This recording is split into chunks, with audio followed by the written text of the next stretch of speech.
Summit की औपचारिक शुरुआत हो गई है और आज तियानजिन में एससीओ का औपचारिक ग्रुप फोटो सेशन हुआ, जिसमें एससीओ के मंच पर प्रधानमंत्री मोदी, शी जिनपिंग और व्लादिमीर पुतिन नजर आए। इन नेताओं के साथ एससीओ के सभी सदस्य देशों के नेता भी मंच पर एक साथ दिखे। बता दें कि चीन की अध्यक्षता में एससीओ की समिट हो रही है। चीन में आयोजित एससीओ समिट में 20 से ज्यादा देश शामिल। और ये ग्रुप सेशन की फोटो जब ली जा रही थी उस वक्त की तस्वीर है जो टीवी स्क्रीन पर इस वक्त आपको दिखा रहे हैं। प्रधानमंत्री नरेंद्र मोदी का शी जिनपिंग ने आधिकारिक स्वागत किया। एक मंच पर वैश्विक नेताओं की मौजूदगी। ये तियानजिन में एससीओ समिट हुआ और इसमें प्रधानमंत्री नरेंद्र मोदी ने भाग लिया। एससीओ का औपचारिक ग्रुप फोटो सेशन की ये तस्वीर आप देख पा रहे हैं।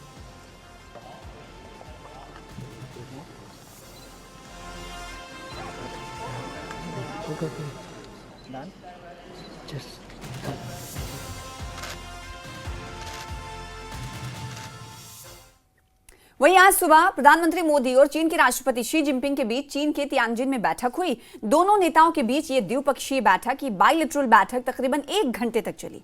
इस दौरान प्रधानमंत्री मोदी ने कहा कि हमारे संबंध बेहतर हुए हैं। कैलाश मानसरोवर यात्रा दोबारा शुरू हो गई है और दोनों देशों के बीच सीधी उड़ानें भी फिर से शुरू हो रही हैं। वहीं राष्ट्रपति शी जिनपिंग ने कहा कि पीएम मोदी से मिलकर खुशी हुई है। चीनी राष्ट्रपति ने कहा कि ड्रैगन और हाथी की दोस्ती जरूरी है।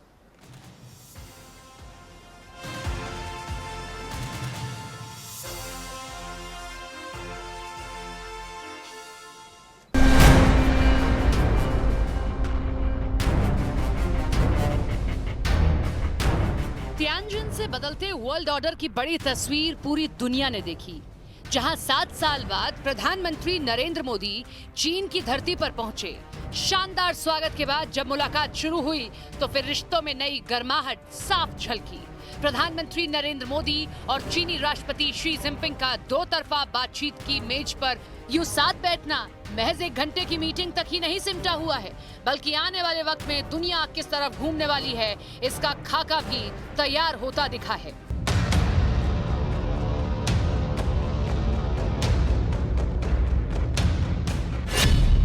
बैठक में पीएम मोदी ने संबंधों को आगे बढ़ाने पर जोर दिया। बॉर्डर विवाद का मसला भी उठा, जिस पर पीएम ने कहा कि जो समझौता हुआ है उसके बाद से सीमा पर शांति का माहौल बना हुआ है। जिक्र फिर से शुरू हुआ कैलाश मानसरोवर यात्रा का और जल्द बहाल होने वाली सीधी उड़ान का भी। पीएम मोदी ने दोनों मुल्कों की आबादी का जिक्र करते हुए भी एक बड़ा संदेश दे दिया।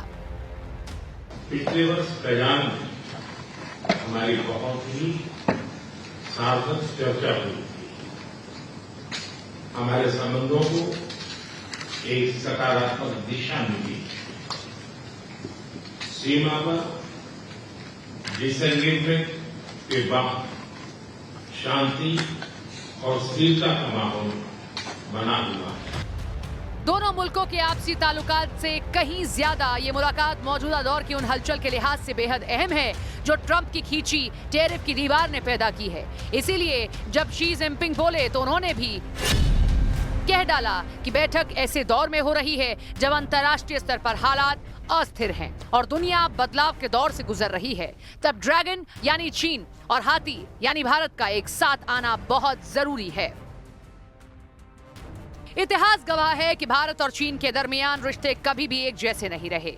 बावजूद इसके मुलाकात में शी जिनपिंग ने मोदी की बात को दोहराते हुए कहा कि दोनों देशों को दोस्त और एक अच्छा पड़ोसी बनना है। पीएम मोदी की तरह ही शी जिनपिंग ने भी खास तौर पर इस बात पर जोर दिया कि भारत और चीन दुनिया की 2 सबसे ज्यादा आबादी वाले देश हैं।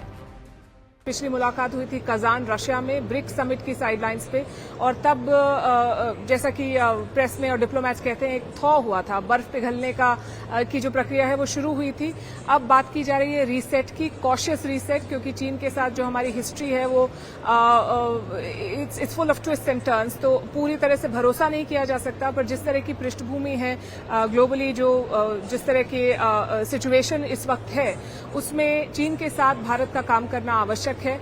और पिछली जो प्रधानमंत्री की विजिट थी चाइना में वो थी वुहान में और 7 साल पहले थी और तब से अब तक काफी बदलाव आया है दोनों देशों में भी और जो लार्जर ग्लोबल कॉन्टेक्स्ट है उसमें भी। कभी दोस्ती तो कभी तकरार से भरे रिश्तों के इतिहास में इस वक्त वो घड़ी आई है जब दोनों ही देशों को एक दूसरे की सबसे ज्यादा जरूरत है, क्योंकि सामने जिद्दी ट्रंप टैरिफ को हथियार बनाकर खुलेआम आर्थिक जंग का ऐलान कर चुके हैं। अब इस जंग में जीत उसी की होगी जो सही समय पर सही जगह से सटीक दाव चलेगा। और मोदी का चीन पहुंचना और शी जिनपिंग से मुलाकात करना ऐसा ही एक दाव है।